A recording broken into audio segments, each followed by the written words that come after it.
on Monday, magkakaroon na ba ng bagong leadership? Even Senate President Alan Peter alluded to that.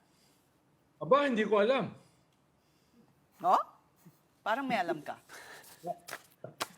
Paki-share mo naman ang iyong naririnig. With a 13 vote majority, alam mo naman, it can change overnight.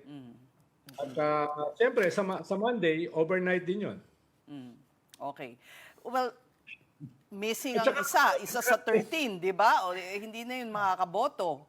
Yes, so 12 na lang. No? Kasi after everything that happened, ikaw ba, kung nasa majority ka ba, ka ba na manatili dito sa present majority? Tingin ko naman, meron naman diyang iba na nahihiya.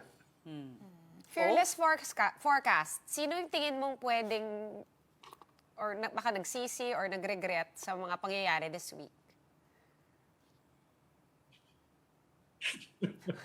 Kala ko naghang ka eh. Sadya lang pala. di doon sa dalawa na bumaliktad. Yung dalawang bumaliktad. Sino doon, Ronald? Pati bumaliktad, Senator di ba? Loren Legarda, you're saying may The have Villar in mind. siblings.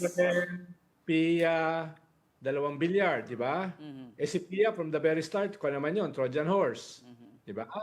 Tapos si Loren, yung anak niya, nandun naman sa kabila. So, well, hindi mo naman ma-underestimate si Loren. Pwede naman niyang maglipat-lipat eh.